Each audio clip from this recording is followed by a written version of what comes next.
It was a return to MVP form last night for SGA as he finished with 30 points and 9 dimes in the Thunder's 122-113 win. That evens the series at a game apiece. On the other side of the court, Wemby had a quieter offensive performance than Game 1, finishing with 21 points, but remained a presence on the defensive end, of course, finishing with 4 blocks and 12 defensive rebounds.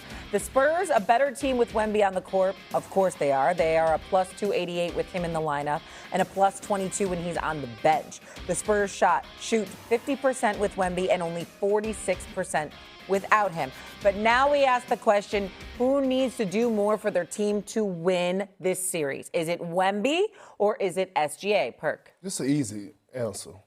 It's SGA at this point. It's definitely not an easy answer. I thought you were going to say it is Wemby. because those numbers prove my point. How so? When Wemby, listen, it wasn't like when Wemby's off the floor they were in the negatives. They still a plus 22. That means that it's a positive. And 46% shooting from the field when he's off the floor is still a damn good percentage.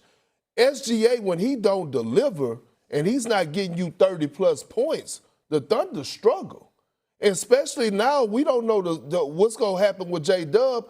I think he's done for the postseason. The Thunder struggle. He didn't play great in the Lakers series, and they swept. No, that's the Lakers. But we're talking about this series right here. We're talking about where SGA has to be at his best when you're talking about going against another 60-win team. When you're talking about going against Victor Wembanyama.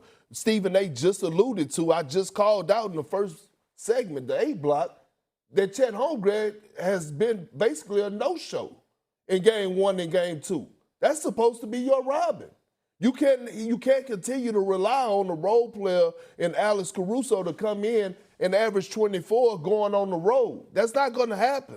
What do you think? Yeah, I agree with Perk, man. Like SGA, he has to. Wemby is Wemby. Like you said, even without him on the floor, with him on the floor, it's a video game. With him off the floor, they're still competitive. So, to Perk's point, SGA has to do more to keep his team in the game as opposed to Wemby, who could just show up and do his thing and, just add to what is already there. Although, if Wemby doesn't show up. Okay, don't contradict yourself. Stay with it. You're going to stay with Shay? Yeah. Okay. Yeah, Stephen A. Hey, but it's fluid. Who needs to do more for their team, Wemby or SGA? At this particular juncture, I'm going to say Wemby. And the reason why I feel it's Wemby is because De'Aaron Fox is out and Dylan Harper's probably going to be out, which means that you're going to have guards in the game that are going to make mistakes. And OKC is going to try to capitalize off of turnovers as they did the first 2 games where they outscored San Antonio 55-27 off those turnovers. Wemby's going to have to be Superman. I mean, he's going to have some help, Vassell and obviously Castle and, Keldon Johnson coming off the bench, validating why he's the 6th man of the year.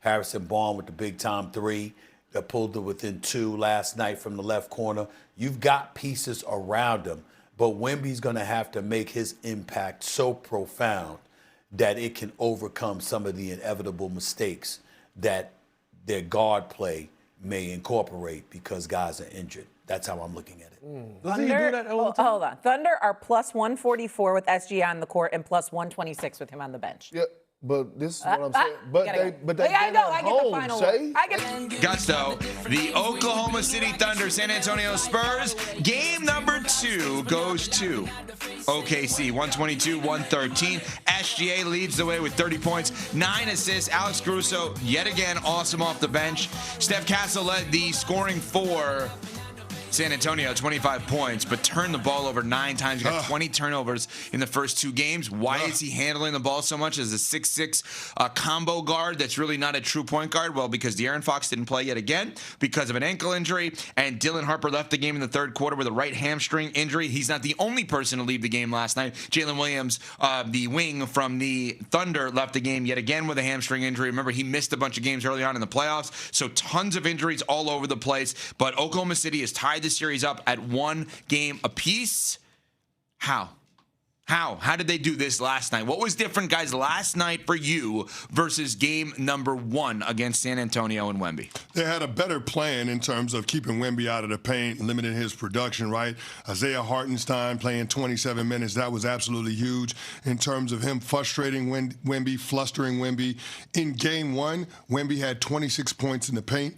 In game 2, Wemby only had 10 points in the paint. That is Isaiah Hartenstein doing his thing, whether he's pushing him, pulling him, grabbing him, locking up with him. It didn't matter. Whatever got the job done. And then on top of that, I thought Hartenstein was great on the glass. He was awesome. 13 total rebounds. He had 8 offensive rebounds last night. That was huge in terms of second chance points for OKC. That was great for them. Oklahoma City was able to get a lot of more opportunities. They were able to extend possessions. I thought that mattered. And then the bench for OKC stepped up in a major way. In game 1, they only had 1 guy scoring in double figures in the bench. Last night, they had 4. And those guys making big shots when they really needed them.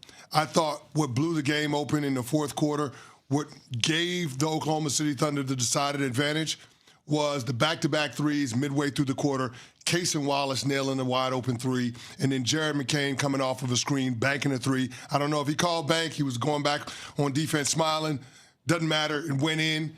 I thought that 6-point swing was huge in terms of allowing OKC to continue to control the complexion of the game. So I would say that the bench and the contribution of Isaiah Hartenstein was the biggest difference for the Thunder from game 1 to game 2. Yeah, I'm going to echo that sentiment when it comes to the bench. You know, when we talk about Oklahoma City and their calling cards, we talk about the poise, the intelligence, but it's the depth. The depth for OKC is what has carried them through these past 2 seasons. Guys, hold on. Wendy's here. I'm going to go open the door for him. Wendy's here. Hey, there we go. Please let me stop talking. Wendy's here. Come on in. Here we go. Keep talking. Okay, well, we're talking about the depth in the bench for Oklahoma City. They had a 57-25 advantage when it comes to bench points. 11 of the team's 14 steals for OKC. They converted 21 turnovers into 27 points, CC. Yeah. And that really was the difference in that game as far as I'm concerned. This is amazing. This is Hi, great. Wendy. I'm just outside enjoying my morning. There we go. We'll enjoy it more when Enjoy it and here with us. Yeah. I was talking about real estate. Are you a big real anything estate guy? No, Oh. Any specific real estate, Wendy, that you were discussing? New York. Oh, okay. How expensive it is? Well, you know, people probably don't know. Can I say that you used to live here Yeah. for a minute or two? Yeah. Right?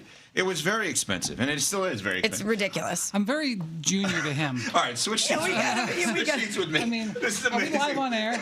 We're playing musical We're live. chairs. Yeah, who cares? Yeah, I want you to be seated below me. I want that too, I have Wendy. that in my We contract. all want that, Wendy. Can't Wendy, how's We your all chair? want that. Comfortable? Are we feeling okay? Is it comfortable? We want to This make is sure you have a better, great yes, thank you. experience. Good. Yeah. Oh, this is great. Can Hi, Wendy. I have an omelet? I will seriously go get you an omelet if you want. You talking is better than anybody else on the NBA, so we'll ask you the same question. What was different last night? Well, the big thing that they put Isaiah Hartenstein on to Victor. And, you know, I don't like talking about the refs. It's very, very fatiguing to me to talk about the refs involving Oklahoma City. It was almost like a rite of passage. Everybody who passed through Oklahoma City this year, would complain about the officiating, and then they would sign the wall. It was like an experience for the whole league. But the officials let Hartenstein play rough with Wembanyama. And frankly, that's playoff basketball. It's not controversial, okay? But them letting him do that was helpful. I mean, watch the highlights back today. It was a wrestling match down there. Mm-hmm. It was a wrestling match. I mean, and it's not just when Wembanyama has the ball.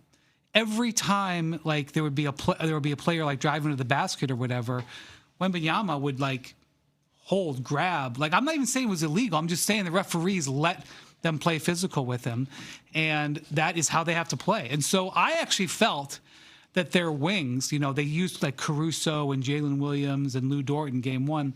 Even though Wembanyama had a crazy stat line at the end, I thought they did an okay job. But their big adjustment was to go back to traditional big on big. And Holmgren was on him some too. But that made all the difference in the world. And, Victor's stats look pretty good. He had 21 and 17. But the big difference, he had 10 baskets in the paint in game 1. 10. He had 3 last night. And so just those little margins make a huge difference. And so this is an unfair thing to say, but for the Spurs to win this series, especially if their guards are hurt now, because the injuries last night really big going forward. Wembanyama might have to deliver these 30, 20-ish games to get through this series. That may, and it's unfair, and I mean, but that may be what we're headed for. Wendy, is it fair to assume that the Dylan Harper injury is going to loom larger moving forward than what we saw with J-Dub? Because I mean, the Oklahoma City Thunder have had extended periods of time without Jalen Williams this season. The San Antonio Spurs haven't had to deal with that with Dylan Harper. So I'm just asking, when it comes to which one of last night's injuries will be more impactful in terms of what we get from this series, is it fair to look at it and say Dylan Harper is the one that's the big one? Yes, but I'm afraid, again, I hate to be talking about this. The MRI machine may be really big today because, I mean, I don't know for sure. Just to maybe be clear, I am not reporting that they're getting MRIs. I've just been around for a minute or two. Right. When you have a soft tissue injury, you go to an MRI to see how bad it is. And probably Jalen Williams is going to be in an MRI today. And he's had 3 hamstring injuries this year, and that might be the 4th. It may not be. I hope it's not. Probably Dylan Harper is going to an MRI today, and they're going to look at it and see what we're dealing with here. And if it's not a good result, it's series changing. And I don't even know, but I was concerned about A.J. Mitchell at the very end of the game. Oh, yeah. Holding his quad. It happened. You have most people who are listening right now were not awake, because you would not be awake watching this and then be awake right now. But right at the end of the game, A.J. Mitchell, who was the replacement for Jalen Williams, the reason the Thunder still won 60 games this year in large part was because A.J. Mitchell was so good. At the end of the game, he hurt his quad and was like rubbing it. Now, after the game, he said, "I'm fine. I just got hit there." With all due respect, I don't take him at his word. So, but you are correct that the Spurs with De'Aaron Fox, and Shams told us yesterday that ankle injury is a high ankle sprain on De'Aaron Fox. So he's not definitely back for Game 3. Well, with high ankle sprains, they're not predictable. No. A low ankle sprain, it swells up, you put ice on it, you treat it, and it gets a little bit better every day. Maybe it's 3 days, maybe it's 10 days. A high ankle sprain is completely unpredictable. And so that piece of information on Fox sat me back in my chair. And so you look, Stephon Castle, who is playing like a beast in this series. He's balling. He's got 20 turnovers in the 2 games. Okay, so he is probably not ready at this point in his career to be a every possession point guard, period. You put him against the Thunder, who are ball hawking monsters. Like, you can't go a foot on the court without them trying to slap at you. And it's just a recipe for turnover central. So the Spurs gave up 27 points off turnovers last night. And I'm not even saying, like, sometimes you watch a game, like whenever, like, frankly, James Harden recently, and you're just like, there's a couple of turnovers where you're like, what are you doing? It's not even the Castle is, like, being terrible. It's just that it's like a sophomore going up against a senior. Like, you need to be an expert ball handler to handle the Thunder, and he's not. And so what comes out of those MRIs today, I am sorry to say, those possible MRIs, Yes. is unfortunately going to be very, very important for the series. Well, Wendy, you mentioned James Harden and the turnover. It's confounding that there's a player that is this talented and this up and down in the postseason. What would you do if you're Cleveland? What would you do with James Harden? Well, the Cavs are quadrupling down. Like, I don't know if you heard what Kenny Atkinson said yesterday, but basically he was like, James did a good job. Our support defense, our second layer of defense, who, Jalen Brunson kept going around Harden. And I will say this, Brunson was awesome. 2 things can be true. Brunson can be awesome. Yeah. And the Cavs defensively can be problematic.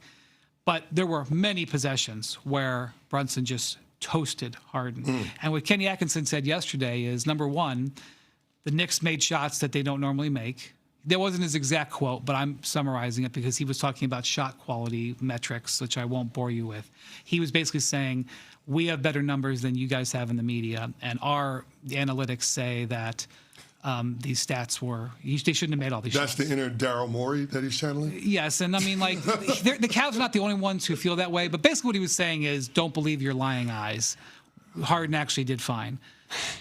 And I agree in the vacuum that the Cavs' support defense, secondary defense, could have been better. But Harden has had just so many high turnover games this year. He had 6 more in game 1, and he was, they can't go on letting him guard Brunson one-on-one. So, but Kenny was very, very supportive of James yesterday, and I get it because he's a star player, and you need star performances out of him, and it was only game 1.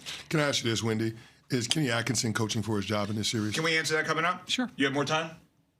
Yeah. Yeah, because let's do that coming up. Okay, cool. That's a good I'm one. going to go have a mimosa, and I'll be back. All right. I'm just kidding. Wendy, if you want to go to brunch, we're down anytime. Ryan Windhorst, We of course, brunch well. Yes, we Collective love that. Podcast, which, by the way, the most recent episode the other day, 4 voices, not 3. That's true. Unexpected 4th voice. We will tell you who that 4th voice was and get the answer to the Kenny Atkinson question coming up. A reminder with PayPal.